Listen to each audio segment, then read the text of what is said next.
इस वक्त हमारे साथ मौजूद है राजस्थान के senior police officer ADG crime Dinesh MN, जिनके निर्देशन में एसआईटी बनाई गई थी सुखदेव सिंह गोगामेडी के हत्यारों को पकड़ने में। सर, सबसे अहम भूमिका थी, डिडवाना का सबसे पहले इनपुट एसआईटी को मिला था, आपकी टीम को मिला था। सर, कैसे कड़ी से कड़ी जोड़ी? सर, ने हमारे जो वहाँ एसपी डीडवाना है आलोक श्रीवास्तव, उनका फ़ोन आया था कि साहब यहाँ हरियाणा पुलिस की एक टीम आई हुई है, उनके पास एक संदिग्ध आदमी की लोकेशन है, उनको लगता है कि शायद नितिन फौजी वहाँ हो सकता है। उनको नितिन फौजी खुद भी वांटेड है, तो इसलिए उन्होंने वहाँ रेड करना चाह रहे थे। तो उन्होंने मेरा परमिशन मांगा था, तो हमने उनको, उनके पास कमांडोज वगैरह नहीं थे, तो इसलिए एसपी सीकर से बात करके उनको टीम प्रोवाइड कराई गई, क्योंकि उस टाइम ये था कि शायद शूटर ही वहाँ होंगे। लेकिन वह शूटर नहीं मिले, लेकिन एक आदमी मिला जो इसने कहा कि मेरे साथ ये लोग बस में ट्रैवल किए थे और सैनी नाम का, और मेरा हॉटस्पॉट यूज़ किया था। तो उस बेसिस पे उसी ने कहा कि साहब यहाँ से ये लोग टैक्सी में बैठ के सुजानगढ़ गए, और सुजानगढ़ में बस में बैठ के ये लोग दिल्ली दारूवाड़ा की तरफ गए।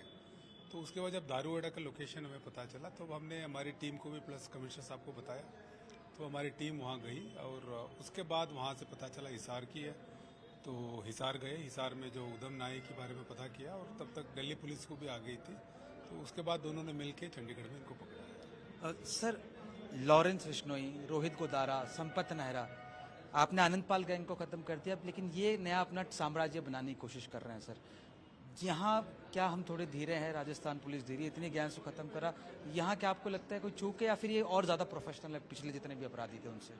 नहीं, हमेशा गैंग्स तो पहले भी थे, और गैंग्स के तो डायनेमिक प्रोसेस है, और अभी भी हम पिछले 10 महीने से लगातार हम लोग कोशिश कर रहे थे, और अभी भी हमें उम्मीद है जितने भी जो इनके साथ अट्रैक्ट हो रहे हैं सोशल मीडिया के थ्रू या मनी के थ्रू, या इनके ग्लैमर देख के ऐसे इनको लगता है कि ग्लैमरस वर्ल्ड है, उनको हम लोग आइडेंटिफाई करेंगे, समझाएंगे, और जो इस तरह के जो भी इन्वॉल्व होंगे इसमें, जो सपोर्ट करेगा, लाइक करेगा उनको, या उनको एसोसिएट होगा, उनके सबके खिलाफ एक्शन लेंगे, मुकदमे में अरेस्ट करेंगे। जैसे इस केस में भी देखिए, उधम नाई ये केस में अरेस्ट हो गया, रामवीर अरेस्ट हो गया, और भी जो लोग टोकना चाह रहा हूँ बीच में।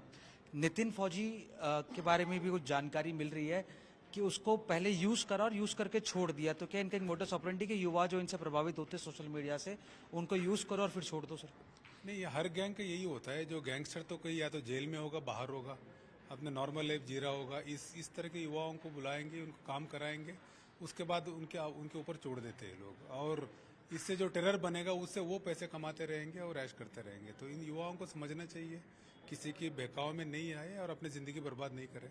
नितिन फौजी और रोहित राठौड़ कैसे ये संपर्क में आए? वीरेंद्र चारण जिसका नाम आ रहा है, जिसने पूरी कॉन्स्पिरेसी रखी, कैसे उनके टच में आए? सर, नहीं, रोहित राठौड़ तो पहले से इसका जानकार है, और ये जो फौजी है वो उसकी जो रोनी राजपूत और कुछ इसके साथी है, उनके थ्रू आए संपर्क में। उनके थ्रू? क्या प्लानिंग क्या था इनका भागने का? कोई एग्जिट प्लान था ही नहीं, या फिर क्या इनको रोपिन तो कर लिया सर एनकाउंटर के लिए, मारने के लिए, लेकिन कोई एग्जिट प्लान क्या इनके पास नहीं था? सर, नहीं, इनका क्या होता है कि जो इस तरह के क्रिमिनल्स गैंगस्टर्स है, इन सबको टूल जैसे यूज करते हैं, कि मारने तक की प्लानिंग होती है, मारने के बाद भी इनकी प्लानिंग होती नहीं है, और होगा भी तो क्या, वो इतना ध्यान नहीं देते, इनका काम हो गया उसके बाद इनके ऊपर छोड़ देते हैं, और इसलिए पकड़े भी जाते जल्दी है। दिनेश एमएन ने बड़े बड़े आईएएस ऑफिसर्स को भ्रष्टाचार के मामले में पकड़ा, दिनेश एमएन ने राजू ठेठ के मर्डर को पकड़ा, आनंद पाल को भी पकड़ा, फिर वो एनकाउंटर में मारा गया। अब क्या लॉरेंस बिश्नोई पकड़ में आएगा? क्योंकि पूरे नॉर्थ इंडिया में टेरर का पर्याय बनता जा रहा है लॉरेंस बिश्नोई और रोहित गोदारा से। नहीं, लॉरेंस बिश्नोई ऑलरेडी पकड़ा हुआ है, जेल में है, और संपत नेहरा भी जेल में है, रोहित गोदारा बाहर है। तो हमारे लिए चैलेंज है कि इनके लिए जो काम करते हैं उनको रोकना, उनको पकड़ना, और जो बाहर है उनको यहाँ लाना है। तो उसमें हमारे कॉन्टैक्ट सब डिस्ट्रिक्ट से, सब स्टेट से है, और सब स्टेट्स का अच्छा कोऑपरेशन मिल रहा है, और हमें उम्मीद है आगे इसको जल्दी कार्रवाई करेंगे। कुछ सर, मोडस ऑपरेंडी क्या, मोटिव क्या था सर मर्डर का? मैं अगर वो कुछ अगर आप बता सकते, प्रथम दृष्टया लग रहा हो कि पूछताछ बाकी मुझे ही पता है, लेकिन प्रथम दृष्टया क्या मोटिव लग रहा है सर? नहीं, मोटिव आपसी दुश्मनी हो सकती है, कोई पैसे के लेन देन के ऊपर कुछ हो सकता है, और पुराने कुछ केस के रिलेटेड हो सकता है। तो अलग अलग लोग, जो शूटर आए उनके अलग मोटिव हो सकता है, जिसने करवाया उसका अलग मोटिव है। तो वो हम 2-3 दिन बाद ही बता पाएंगे, एक बार इनसे ढंग से पूछताछ हो। सर, जयपुर में कहाँ ठहरे हुए थे और सोफिस्टिकेटेड वेपन्स थे? राजू ठेठ का भी जो हत्या किया गया था उसके अंदर धड़ धड़ फायरिंग करके 17 राउंड, उस समय 12 राउंड थे, इसमें तकरीबन 1 दर्जन राउंड फायर कर दिए। सोफिस्टिकेटेड वेपन्स कहाँ से आ रहे हैं सर? ये कौन प्रोवाइड कर रहे हैं? नहीं, ये तो वो वेपन्स तो कई कई गैंग्स के पास AK-47 भी आ जाता है। इनके पास इनका नेटवर्क है वेपन्स मंगवाने का, उसको भी इस केस में, इस इन्वेस्टिगेशन में निकालेंगे उनको, उनके खिलाफ भी कार्रवाई करेंगे। सर, रोहित गोदारा कब पकड़ में आएगा? फिर वीरेंद्र चारण, वो बताया जाता, कोई कहता है दुबई में, कोई कहता है विदेश में, क्या अब तक जो ये नहीं हुआ, क्या आप उनको इंडिया में भी लेकर आएंगे सर? नहीं तो बहुत सारे गैंगस्टर्स बाहर गए, इंडिया में हर एजेंसी लेके आई है। राजस्थान के लिए पहली बार है। पहले मुंबई, कर्नाटका और इस तरह की, इवन पंजाब है, इनके बाहर क्रिमिनल्स को बाहर से लेके आए हैं और इनका भी जो रेड कॉर्नर नोटिस इश्यू हो चुका है। इंटरपोल से हम कांटेक्ट में हैं, वो उम्मीद है जल्दी लेके आएंगे।